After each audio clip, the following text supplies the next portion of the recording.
Hi friends, welcome back Divya Ravi Rishka log.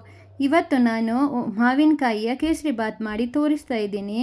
ನೋಡಿ, ಒಂದು ಮಾವಿನಕಾಯಿ ತಗೊಂಡಿದ್ದೇನೆ ಮತ್ತು ಒಂದು ಮಿಕ್ಸ್ಚರ್ ತಗೊಂಡಿದ್ದೇನೆ. ನೋಡಿ, ಇವಾಗ ನಾನು ಈ ಮಾವಿನಕಾಯಿ ತುಂಬ ಸ್ವೀಟ್ ಇತ್ತು, ಕಟ್ ಮಾಡಿ ಇದರ ಸಿಪ್ಪೆಯನ್ನು ಹಾಕಬಾರ್ದು, ಖಾಲಿ ಹಾಕಬೇಕು, ಮಾವಿನಕಾಯಿನ ಮಾತ್ರ ಹಾಕಬೇಕು.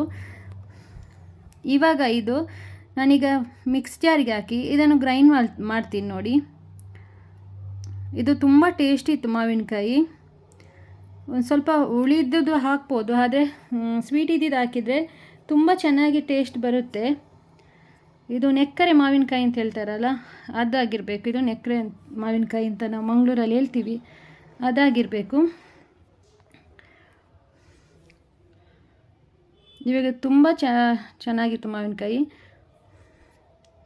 ಇವಾಗ ಇದನ್ನು ಪೇಸ್ಟ್ ಮಾಡ್ಕೊಂಡಿದ್ದೇನೆ. ನೋಡಿ, ಮಿಕ್ಸ್ಚರಿಗೆ ಹಾಕಿ ಇವಾಗ ಒಂದು ಪ್ಯಾನ್ ಇಟ್ಟಿದೆ. ನೋಡಿ, ಅದಕ್ಕೆ ನಾನು ದೊಡ್ಡ ಕಪ್, ನೋಡಿ ಅದು ದೊಡ್ಡದಿದೆ ಸ್ಪೂನು, ಅದರಲ್ಲಿ ನಾನು ಒನ್ ಸ್ಪೂನಷ್ಟು ನಾನು ತುಪ್ಪನ ತಗೊಂಡಿದ್ದೇನೆ. ಈಗ ನಾನು ತುಪ್ಪ ಬಿಸಿ ಆದಾಗ ಇದಕ್ಕೆ ಗೋಡಂಬಿ ದ್ರಾಕ್ಷಿನ ಹಾಕಿದ್ದೇನೆ. ಇವಾಗ ಇದು ಫ್ರೈ ಆಗಬೇಕು.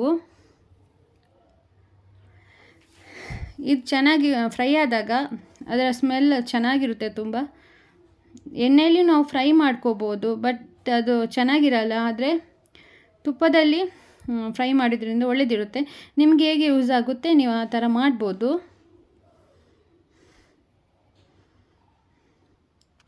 ಇವಾಗ ಇದು ಫ್ರೈ ಆಗ್ತಾ ಬಂದಿದೆ. ಈಗ ನಾನು ಇದನ್ನು ತೆಗಿತೀನಿ. ಇವಾಗ ಒಂದು ಪ್ಯಾನ್ ಇಟ್ಟಿದ್ದೇನೆ. ಅದೇ ಸ್ಪೂನಲ್ಲಿ ನಾನು 1 ಕಪ್ಪಷ್ಟು ನೋಡಿ ಹಾಕಿದ್ದೇನೆ ಅದಕ್ಕೆ ತುಪ್ಪ ಬಿಸಿ ಆದಾಗ ನಾವು 1/4 kg ರವೆ ತಗೊಂಡಿದ್ದೇನೆ. ಕೇಸರಿ ಬಾತ್, ಅದು ಸಣ್ಣ ರವೆ ತಗೊಂಡಿದ್ದು. ರವೆಯಲ್ಲಿ ತುಂಬ ರೀತಿ ಇರುತ್ತೆ. ನಾನು ಸಣ್ಣ ರವೆ ತಗೊಂಡಿದ್ದೇನೆ, ಚಿಕ್ಕದು. ಇವಾಗ ಇದನ್ನು ನಾನು ಗೋಲ್ಡನ್ ಕಲರ್ ಫ್ರೈ ಮಾಡ್ಕೋಬೇಕು. ಇದನ್ನೀಗ ನಾವು ರವೆಯನ್ನು ಎಷ್ಟು ಚೆನ್ನಾಗಿ ಹುರಿದ್ವಿ ಅಷ್ಟು ಚೆನ್ನಾಗಿ ಕೇಸರಿ ಬಾತ್ ಬರುತ್ತೆ. ಇಲ್ಲದಿದ್ದರೆ ಸ್ವಲ್ಪ ಅಂಟಾಗುತ್ತೆ. ಸ್ವಲ್ಪ ಹೊತ್ತಾಗಿ ನಾವು ಇಳಿಸಿದ ನಂತರ ಅದು ತುಂಬ ಗಟ್ಟಿಯಾಗಿರುತ್ತೆ. ಹೀಗೆ ನಾವು ಚೆನ್ನಾಗಿ ಫ್ರೈ ಮಾಡಿದಾಗ ತಿನ್ನಲಿಕ್ಕೆ ತುಂಬ ಚೆನ್ನಾಗಿರುತ್ತೆ. ಮತ್ತು ರವೆಯಾಗಿ ನಮಗೆ ಸ್ವಲ್ಪ ಸಿಕ್ಕುತ್ತೆ. ಅದು ಬಾಯಿಗಿಟ್ಟರೆ ಕರಗುವಾಗಿರುತ್ತೆ. ಈಗ ನಾನು ಬಿಸಿ ನೀರನ್ನ ಹಾಕಿದ್ದೇನೆ. ನಾನು ಕುದಿಸಿ ಸೈಡಲ್ಲಿ ಇಟ್ಕೊಂಡಿದ್ದೆ ಬಿಸಿ ನೀರು. ಇವಾಗ ನಾನು ಇದನ್ನು ಮಿಶ್ರಣ ಮಾಡ್ತಾಯಿದ್ದೀನಿ ಇದು ರವೆಯೊಟ್ಟಿಗೆ. ಕೆಲವರು ನೀರಿಗೆ ಶುಗರ್ ಹಾಕ್ತಾರೆ. ನಾನು ಹಾಕೋದಿಲ್ಲ. ಈಗ ನಾನು ಫುಡ್ ಕಲರ್ ಹಾಕಿದ್ದೇನೆ, ಲೆಮನ್ ಕಲರು. ಈಗ ನೋಡಿ ಎಷ್ಟು ಸ್ಮೂತ್ ಬರುತ್ತೆ ಈ ಥರ ಮಾಡಿ. ಈಗ ನಾನು ಸಕ್ಕರೆಯನ್ನು ಹಾಕ್ತಾಯಿದ್ದೀನಿ.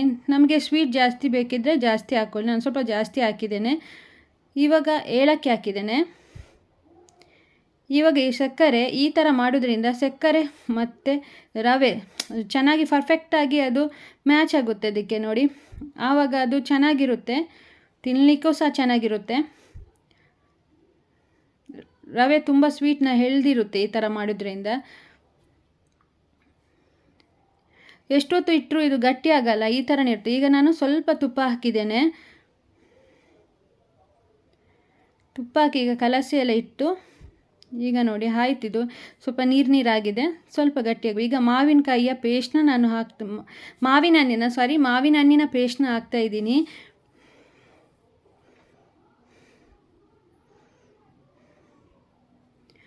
ಮಾವಿನ ಹಣ್ಣು ಪೇಸ್ಟ್ ಹಾಕುವಾಗ ಅದು ಸ್ಮೆಲ್ ಬರುತ್ತೆ ಮಾವಿನಕಾಯಿದು, ತುಂಬ ಚೆನ್ನಾಗಿರುತ್ತೆ. ಆ ಬಿಸಿ ಸ್ಮೆಲ್ಲು, ತುಪ್ಪ ಮತ್ತು ರವೆ ಇದೆಲ್ಲ ತುಂಬ ಟೇಸ್ಟ್ ಕೊಡುವಾಗಿರುತ್ತೆ.